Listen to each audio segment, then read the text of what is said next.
Olá, vamos para mais uma live. Olá,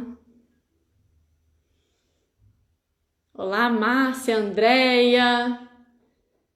Ih, já tem uma galera. Andréia,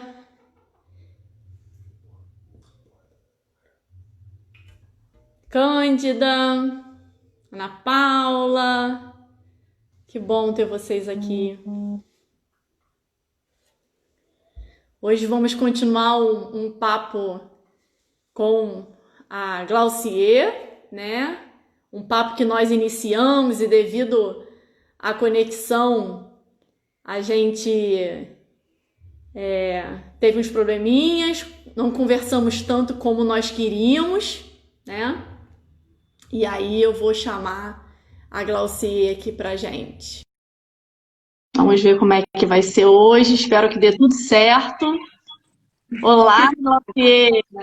Olá, Roberto, tudo bom? Tudo bom? Que nós Tudo ótimo. consigamos hoje, né, fazer uma live como a gente merece. Por favor, né? Obrigada, tá? Eu começo agradecendo a sua participação, a sua disponibilidade de estar com a gente mais uma vez, É um né? prazer. É um E grande prazer. a escola segue, né, Glaucia, tentando cumprir seu papel, além de levar o ensino, né, a educação que a gente se propõe às crianças, mas também levar instrução para as famílias, uma rede de apoio nesse momento tão difícil, né, que nós estamos vivendo. Então, vamos tentar ao máximo dar apoio e até que hoje, quem sabe, responder algumas dúvidas ou ajudar algumas famílias, né? O Sim. nosso propósito hoje é refletir, pensar sobre que filho nós estamos preparando para o futuro. São muitos os desafios, né, do século XXI, e a gente ainda se depara com uma pandemia, além de todos os desafios que já são presentes nos dias atuais, né? Então, temos muitos assuntos, né, para conversar. O Verdade, pessoal vai Roberto. chegando aí. É, aos pouquinhos, o pessoal vai se inteirando e a gente vai levando o assunto de maneira bem clara para que todos possam entender. Não é isso? Sim, isso mesmo. Um assunto, primeiro agradecer mais uma vez a oportunidade de estarmos aqui.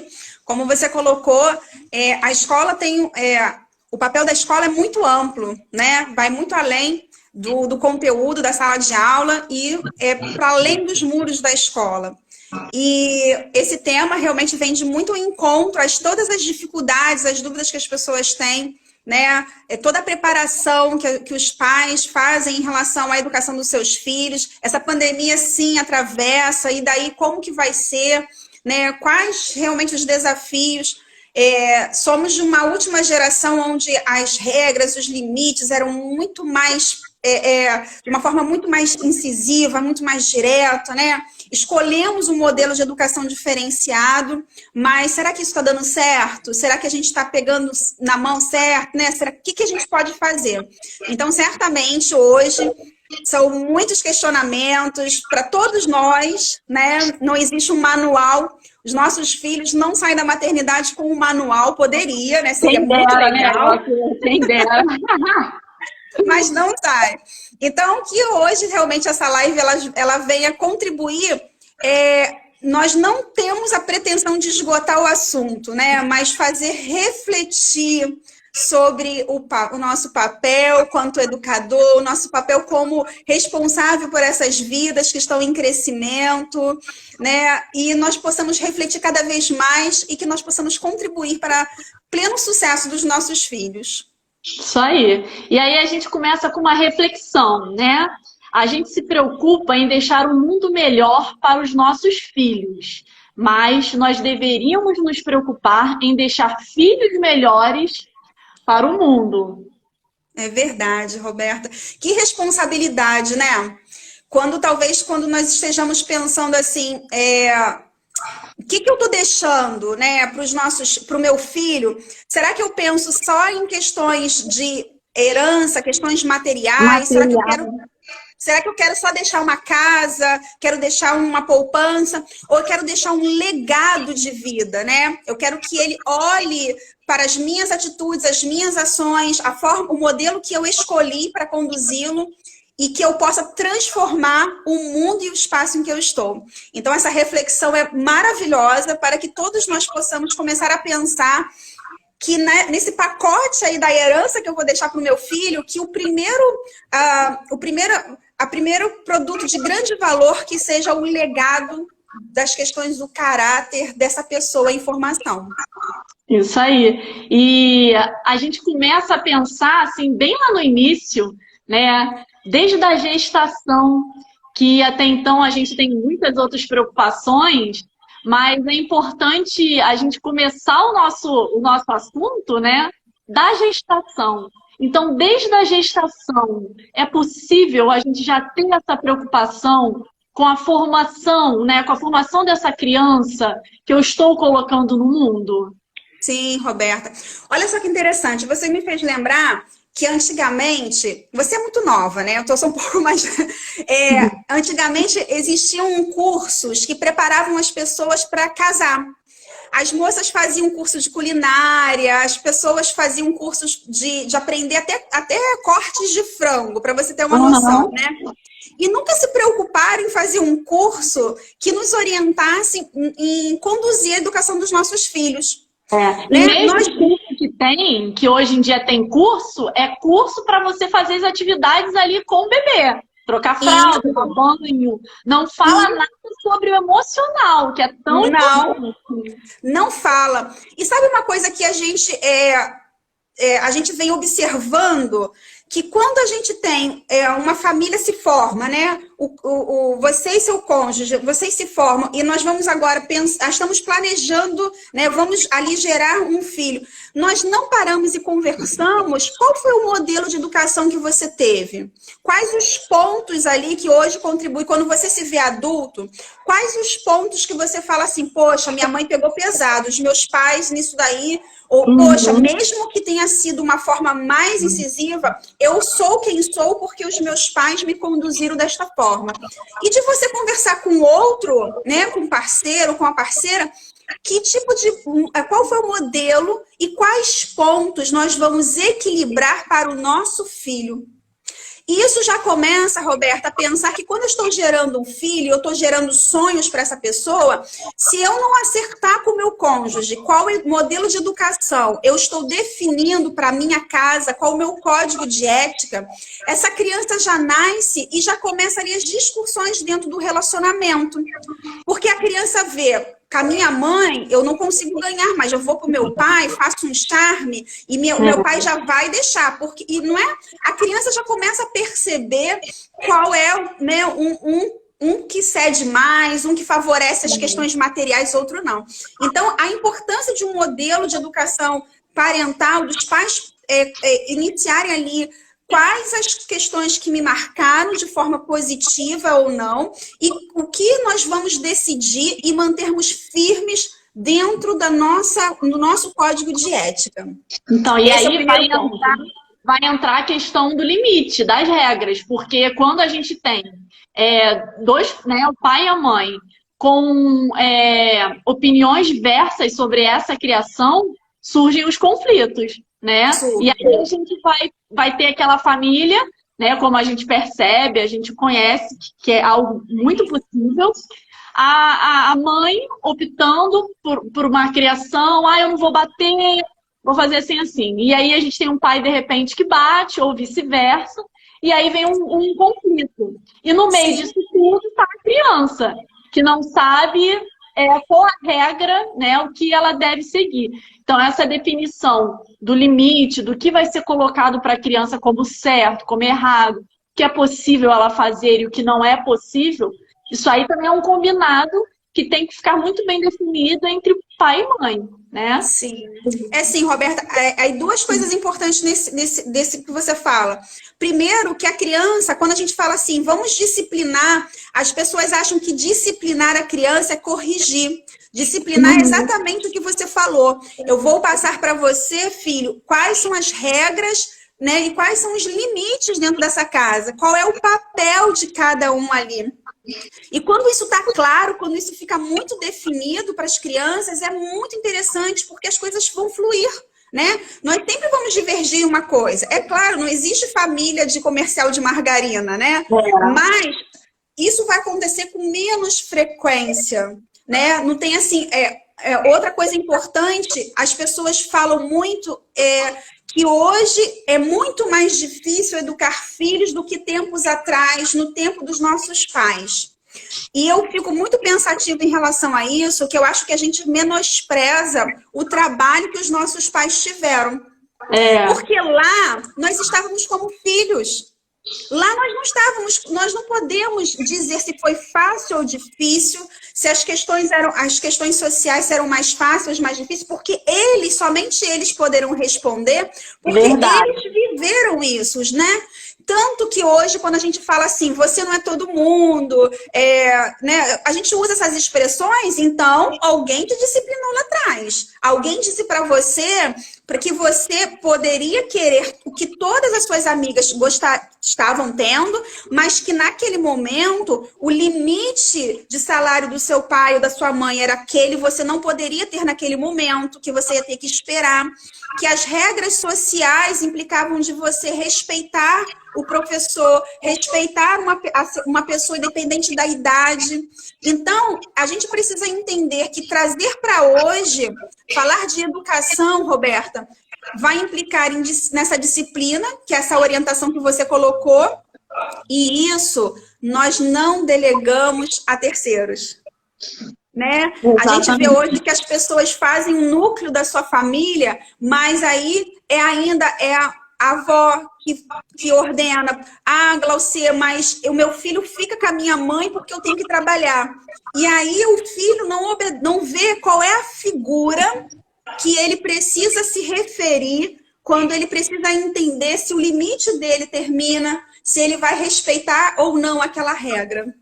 E a gente vê isso até na escola. A mãe fala assim, tá funcionando super bem. Em casa é só falar o seu nome e falar para a professora, né? Se eu falar o seu nome, eu falo, eu vou contar para tia tal. Rapidinho a criança entra no ritmo, ou seja, a autoridade ali no momento é a professora. Né? Então, isso acontece no próprio ambiente, quando a mãe delega para o pai, ou vice-versa, né? Vai lá falar com o pai, se ele deixar, você pode. Ou seja, a autoridade aqui é o seu pai, não sou eu. Né? Quando seu pai chegar... quando seu pai chegar, você vai ver só com terceiros, né? Que foi o exemplo que a gente deu com a avó, com a professora da escola. Sim. E aí a gente se pergunta, né? Essa omissão, ela também vai causar um dano lá na frente, né? Muito. Porque a gente percebe o quanto a questão do exemplo é importante. Então aí a gente já entra em mais uma questão, né? O exemplo que eu coloco como uma pessoa participativa na vida do meu filho influencia diretamente na criança que eu estou formando, né? E quando eu me omito, eu deixo um vazio aí, que alguém vai ocupar, que é preocupante. Que pessoa que vai ocupar esse vazio? Né? É uma pessoa do bem? É um amigo? Porque na adolescência, o meu filho começa a ter contato, né, de maneira mais... com mais liberdade, né, vamos dizer assim, com outras pessoas. Aí entra a preocupação das drogas, de repente. Então, assim, é uma escada aí que, se a gente for parar para pensar, hoje você tem uma criança pequena, não é a sua preocupação, você não entra nesse mérito, mas você está construindo isso hoje. E aí, Glaucia, antes de você falar nisso, queria só fazer um parênteses. A gente fez uma comemoração na escola de Dia dos Pais, onde a gente falou muito do pai participar em alguma atividade. Na temática da festa, a gente colocou o pai fazendo pizza com a criança. E aí a gente deu um avental, né, para o pai e filho fazerem pizza em casa. Participaram na escola e continuaram em casa. E ali, na verdade, o fazer pizza era apenas um exemplo, né, do quanto o pai, que naquele caso era o alvo, poderia participar de maneira efetiva na vida da criança. Então, ele poderia fazer um churrasco com o filho, poderia sentar e brincar com essa criança. E aí, na época, eu lembro que eu conversei muito com os pais, coloquei eles numa sala, e aí falei muito dessa importância da participação e fiz um paralelo com o futuro nesse sentido. Então, assim, hoje eu tenho um filho de 3, 4 anos, e eu acho que não é o momento de eu me relacionar com ele. Pô, eu sou adulto, eu tenho que trabalhar, eu tenho que oferecer uma escola de qualidade, eu vou trabalhar para pagar a melhor escola, né? Como se, assim, eu como pai hoje, a minha missão é essa. Me relacionar com ele é quando ele crescer, ele vai me entender, a gente vai ter um papo, né, direto e tal. E aí o tempo passa muito depressa, né? A gente sabe disso. E daqui a uns anos esse pai pensa assim: agora eu vou trabalhar menos, vou ter mais tempo com meu filho, que já é adolescente, e a gente vai lá para o estádio de futebol, comemorar lá no estádio de futebol, ver o nosso time. E aí ele percebe que o filho dele prefere ir ao estádio com os amigos e não com ele. E aí ele se pergunta: pô, que ingrato, passei a vida inteira trabalhando para dar o melhor para ele e agora ele quer estar com os amigos e não quer estar comigo. Mas por quê? Esse convívio não foi, de alguma forma, construída. E aí, de uma hora para outra, esse pai quer passar uns momentos com o filho, quer que ele prefira ou priorize a família, quando, por muito tempo, o pai, nessa situação, isso é um exemplo que a gente está dando, né? Isso também serve para as mães, para todos. Sim. A gente não está aqui subestimando o pai de forma alguma, mas isso não foi trabalhado, essa minha convivência, que podia ser tão simples, sentar e brincar lá com um joguinho, e ele entender o quanto eu sou importante na vida dele. E aí, quando o pai decide parar tudo para poder ter essa vivência com o filho, que já é maior, que pode sair com ele não quer mais.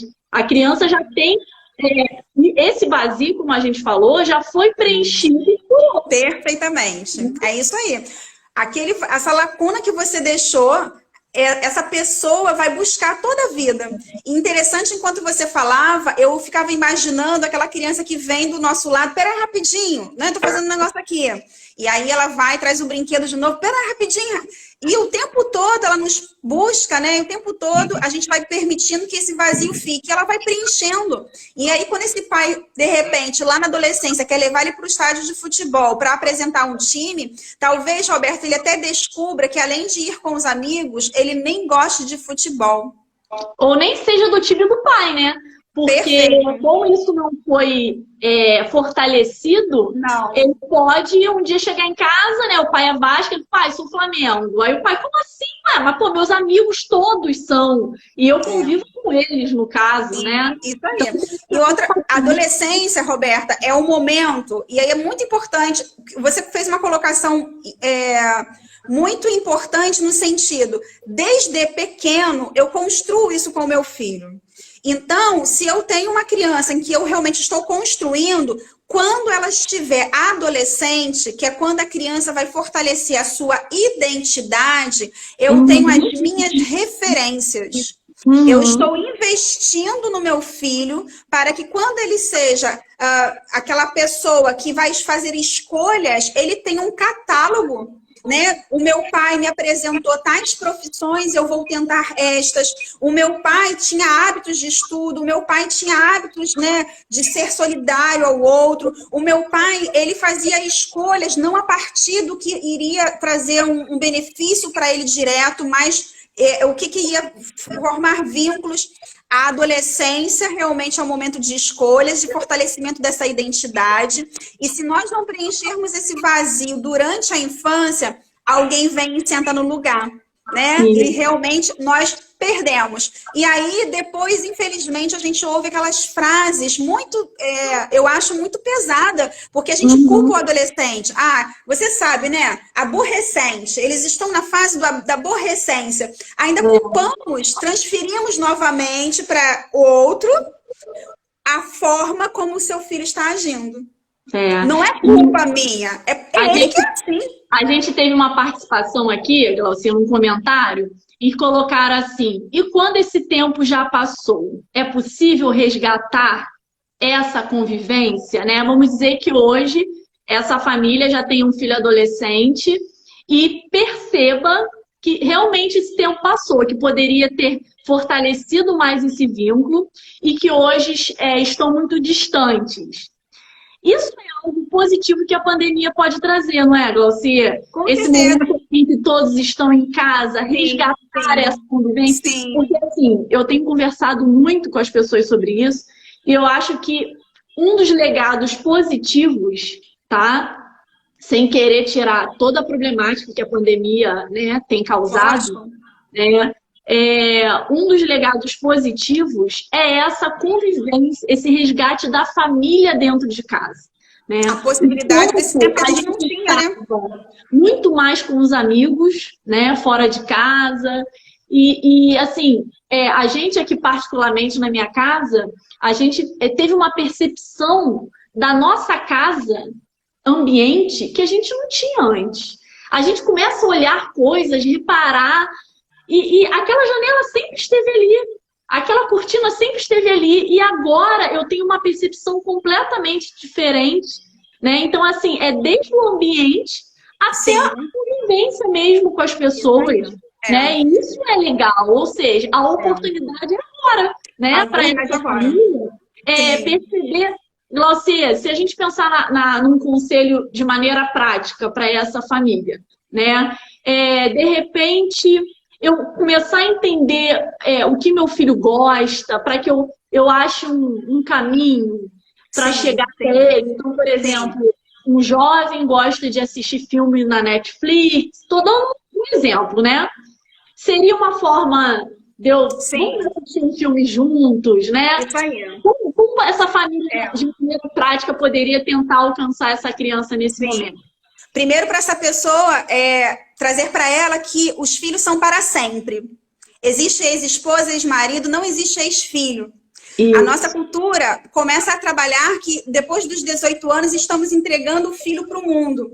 O filho nunca será entregue. O filho sempre será nosso. Independente da idade que ele tiver. Os vínculos afetivos, porque ele é sua essência, ele saiu de você. Existe a possibilidade de reencontro até os últimos dias. Ponto. Segunda coisa importante, dica, como você colocou, de perceber o que ele gosta. Não é assim, eu nunca percebi meu filho e agora eu quero que ele venha gostar das minhas séries. Eu vou apresentar o melhor para ele. Eu vou apresentar o meu esporte predileto, eu vou apresentar os meus filmes, as minhas séries, os meus livros, porque isso fez um sucesso na minha época. Você já distanciou, você não faz a menor ideia do que ele gosta. Aí duas coisas, Roberta. Nós não estamos aqui aconselhando virar colega do filho. A gente está aconselhando ser amigo do seu filho. É uma diferença muito distante, porque quando eu sou colega, eu bloqueio no WhatsApp. Quando eu sou colega, eu fico de mal. Eu não quero ouvir seus conselhos. Agora, quando eu sou amiga, eu vou dizer para você que eu já percorri um caminho e eu posso trazer o que tem de melhor e de mais perigoso. Então, seria importante, o que eu faço muito é marcar uma reunião.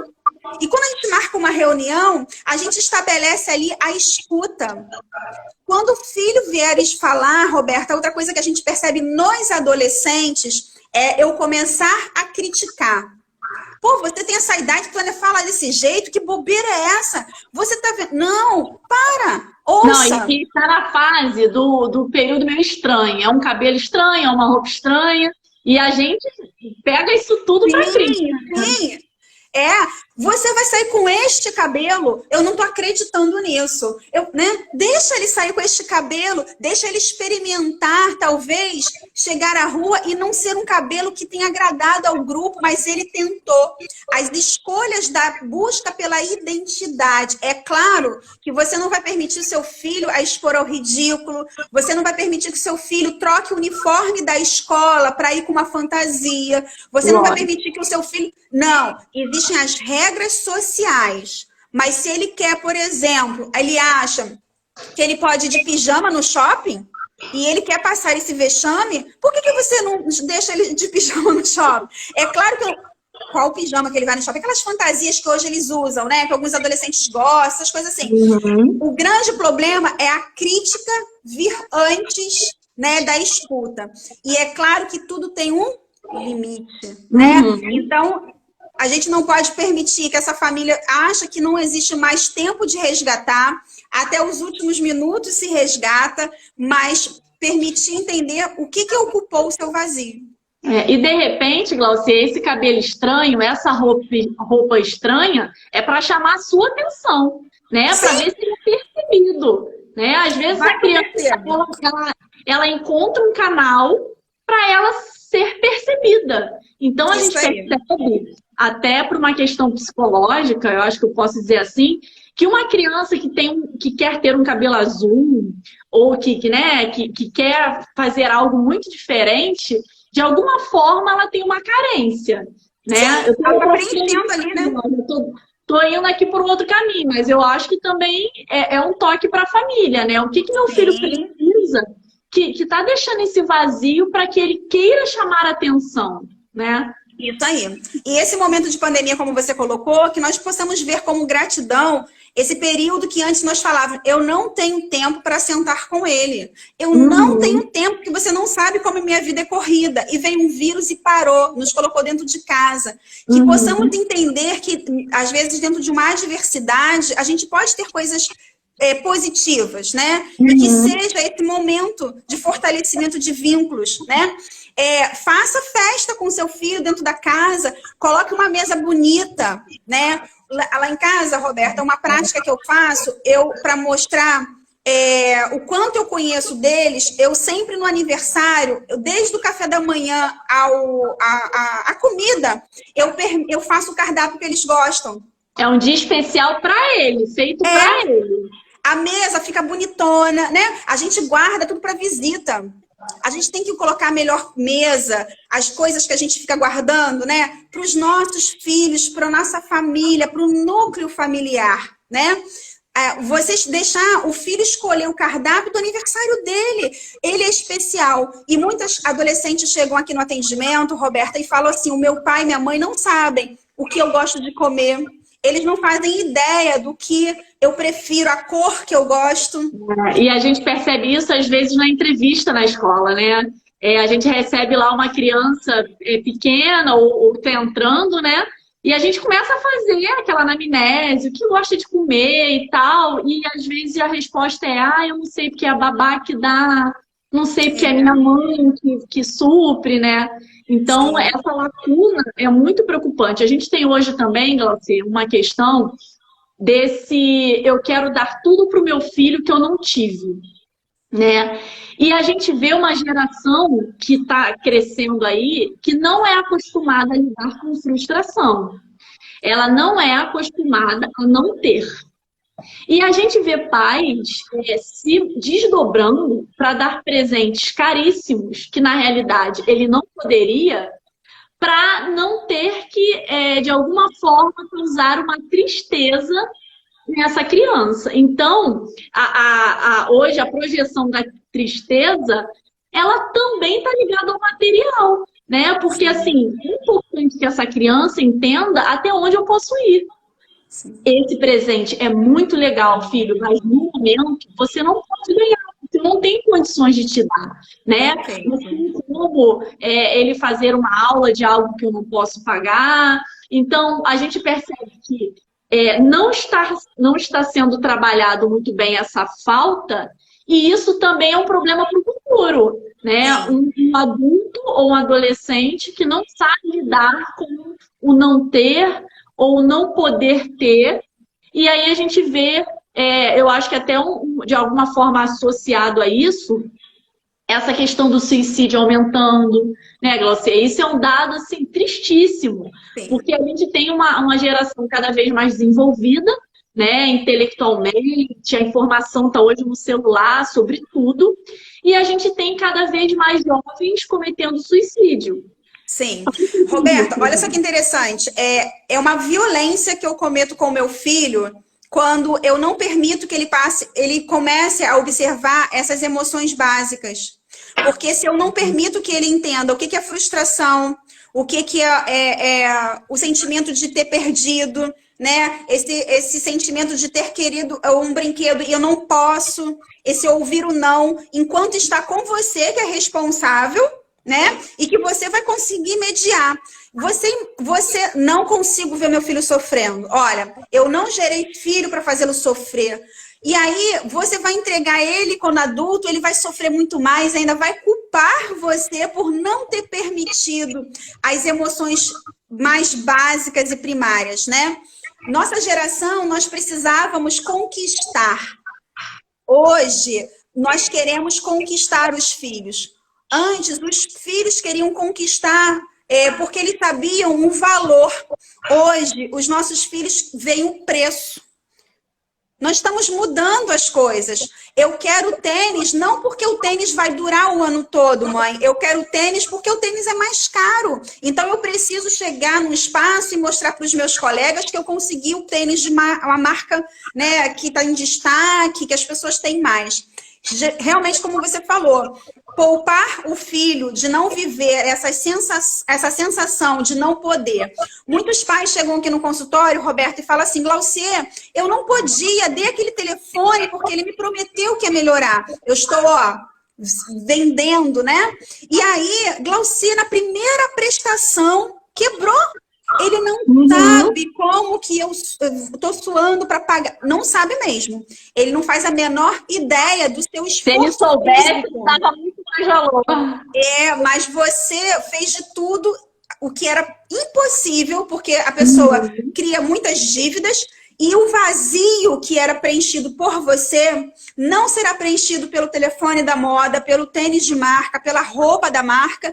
E esse vazio realmente vai crescer. E aí eu começo, pinto meu cabelo de roxo, fico careca, fico cabeludo. Eu preciso disso. Eu quero buscar em algum lugar a essência. E essa essência está na ligação com esse responsável. Não está em coisas materiais. O nosso cérebro, ele não reconhece coisas materiais como algo que possa satisfazer a sua alma. O que satisfaz o ser humano, Roberta, é o contato com outro ser humano. Então, esse vazio cresce. Faz muita diferença, né? A gente já está caminhando para o final, né? Quanto tempo a gente tem para 1 hora? Temos 20 minutos ainda. 20 minutos? Tá. Então, a gente consegue ainda... vamos ver se a gente consegue encerrar aqui as questões que nós... Glaucia, para a gente entrar na questão desse filho que eu quero construir para o futuro, né? Esse adulto aí, um futuro adulto... atuante, que faça a diferença, que vá transformar o mundo, que não seja apenas mais um coadjuvante, que seja o protagonista ali da sua própria história, né? É muito difícil ou é algo possível? Isso, como é que a gente constrói isso? Olha, é muito bacana. Pergunta de vestibular. Gente... Eu costumo dizer para os meus filhos que eu adoro ter filhos adolescentes, né? Porque eu aprendo muito com eles. E eu falo, Roberta, não tem ninguém dizendo aqui que é super legal, que lá em casa dá super certo, não. Mas é super interessante quando a gente constrói junto. E a primeira coisa que a gente precisa fazer com que os nossos filhos consigam ser pessoas de sucesso é eles reconhecerem quem são. A autoimagem. Quem é o seu filho, né? O que ele é bom? O que ele sabe fazer de melhor? Quais as habilidades que se destacam nele, né? Nós precisamos depositar nele para que ele se reconheça. Ele olhar no espelho e falar assim, caramba, eu vou ser ótimo na profissão que eu escolher porque eu tenho essa habilidade.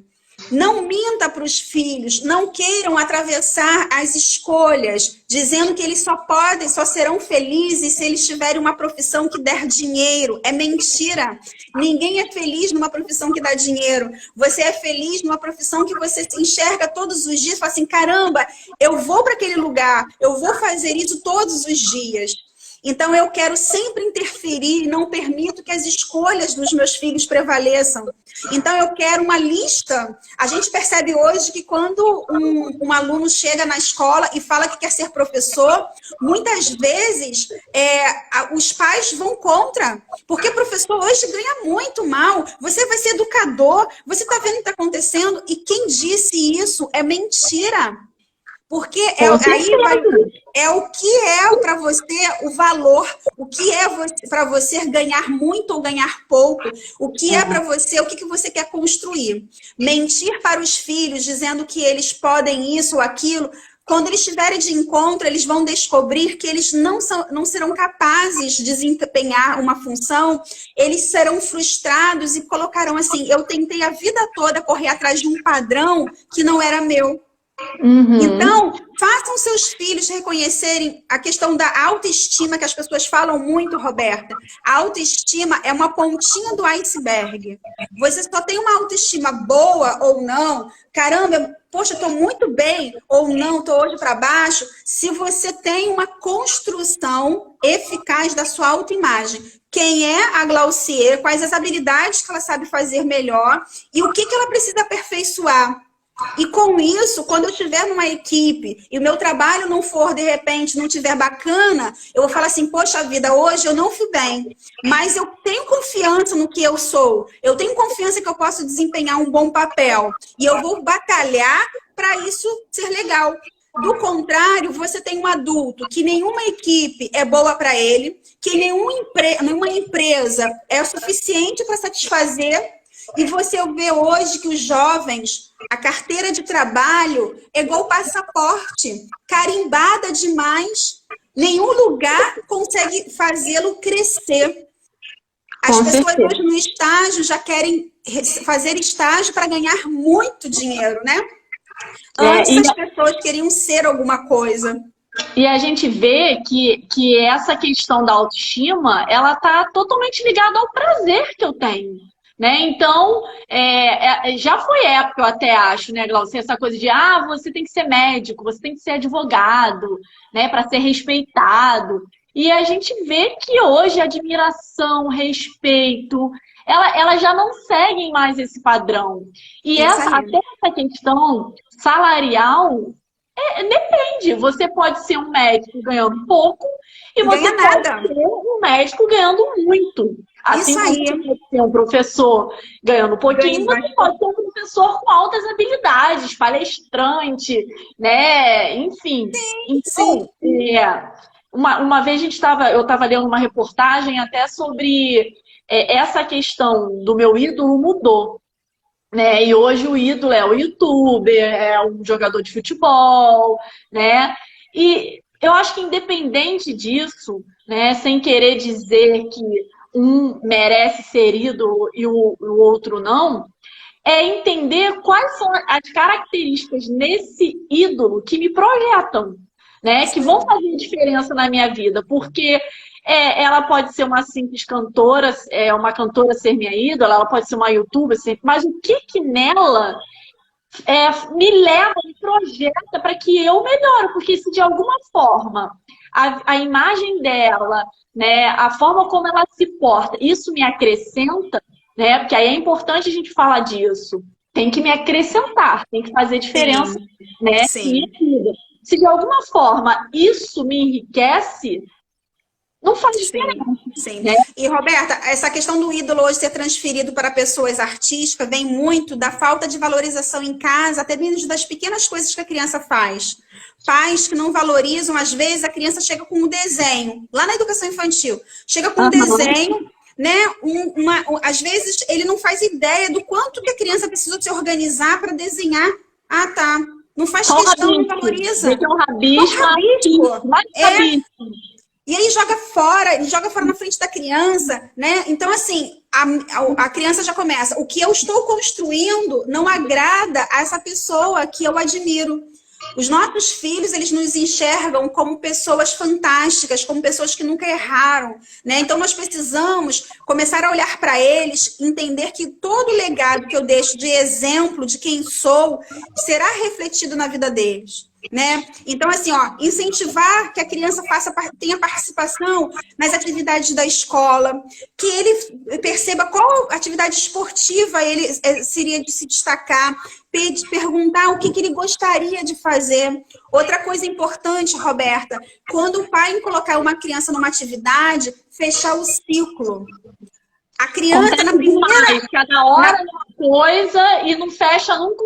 Por quê, Glaucia? Isso aí a gente volta na questão da dificuldade. Primeira dificuldade que a criança se depara, ela não quer mais. Não quero mais. Isso com uma das minhas filhas. Não me identifiquei. Isso, por exemplo, ela estava no karatê ganhando competição. Quando na competição ela perdeu, ela já chegou em casa falando que não queria mais, né? E aí a gente tem que ficar ali trabalhando, não, mas foi só uma luta. Você perdeu uma luta. O que significa isso? Na próxima você tem a possibilidade de ganhar novamente. E aí a gente trabalha essa questão de que quando perde, a gente tem muita coisa a aprender também, né? Perfeito. É o momento da gente pensar o que eu poderia ter feito para melhorar. E aí você permitiu que ela refletisse, que ela vai passar pela vergonha, a decepção, ela criou expectativa, ela não foi, né? Ela não conseguiu. E aí você vai fazer com que ela vença. Quando ela for uma pessoa adulta, que ela não consiga, de repente, passar numa entrevista, uma seleção, ela vai tentar novamente, porque ela vai lembrar que ela precisa persistir. E não necessariamente quando eu persisto, eu sempre vou alcançar o que eu gostaria. Quando a gente faz o filho fechar o ciclo, ele vai entender que ele não precisa ser, se ele entrou na aula de música, ele não precisa ser um musicista, mas ele precisa entender que tudo que a gente começa, a gente vai terminar. E com isso, nós vamos desenvolver neles várias habilidades que serão imprescindíveis para uma pessoa ter sucesso em qualquer coisa que ela considerar importante fazer. Outra coisa que a gente não pode deixar de falar, Roberta... Uma coisa, antes de você mudar de assunto. Sempre eu fico pensando muito da prática, porque às vezes a pessoa que está assistindo a gente, ela pensa assim, eu concordo, mas como fazer? Então, por exemplo, uma criança que chega, mãe, eu não quero mais fazer balé. Essa família pode, de repente, combinar um prazo, né, Glaucia? Isso que eu ia falar agora. Você decidiu que não quer mais fazer. Deve ter um motivo. Primeiro, ouvir. Acho que é importante, né? Entender o que causou essa decisão. Segundo, vamos fazer o seguinte, você vai fazer mais tantas aulas. Se você realmente decidir que isso, né, que você não gosta mais, e aí existe aí uma possibilidade dela já voltar da próxima aula encantada, né? Perfeitamente. Às vezes, feio, meu amigo me chamou de bobo. É um motivo. Isso aí. E incentivar a criança, Roberta, a resolver as suas questões, né? Quando chegar alguma coisa que tenha acontecido, né? Eu lembro, né? A Andréia está assistindo a live, ela vai lembrar disso, que um dos meus filhos chegou com uma questão de que precisava resolver na escola, e a primeira pergunta que eu fiz para ele foi assim, na escola, qual é a pessoa que quando você pensa assim, qual é a pessoa que sempre te ouve? Aí adivinha? Tia Andréia. Tia Andréia. E você já procurou a tia Andréia? Ainda não. Então amanhã você procura a tia Andréia, fala tudo com ela, e aí depois você volta. Eu não disse para ele, você volta que eu vou resolver. Aí ele foi, falou com a tia Andréia. E aí ele achou que aquilo ali não estava respondido. E aí eu falei assim, e aí? O que nós podemos fazer? Aí não, na verdade, ele não tinha contado tudo. E ele aprendeu, Roberta, ao caminho de ir e resolver as suas questões. Se eu simplesmente, isso aconteceu? Vou lá resolver. Você tira dessa pessoa a capacidade dela pensar estratégias. Dentro da casa, de resolver pequenas tarefas da sua casa. É pertencimento. E aí, Glaucia, eu acho que dá para eu fazer um paralelo aí com uma coisa que, assim, sempre que eu tenho oportunidade, eu converso com os pais sobre isso. A questão do bullying, né? A gente vê muito acontecer, uma criança chama o outro de feio, de gordo, e aí no dia seguinte a família vai, né? Meu exemplo ali é a minha realidade, vai na escola. Ah, porque chamou meu filho de gordo, isso não pode acontecer, isso é bullying, tarará, tarará. De fato, isso não pode acontecer e a escola nunca vai apoiar. Mas antes de você tomar partido e criar o hábito, né, no seu filho de você ir falar por ele, trabalha essa defesa na criança. Porque o bullying só é bullying se a pessoa ficar ofendida. Se eu for um gordinho e eu entender que isso na minha vida não é um problema, né? Que eu sou gordinho, ou que eu sou negro, que eu sou branco, mas que isso é muito bem trabalhado em mim, isso não vai me atingir, isso não vai me afetar.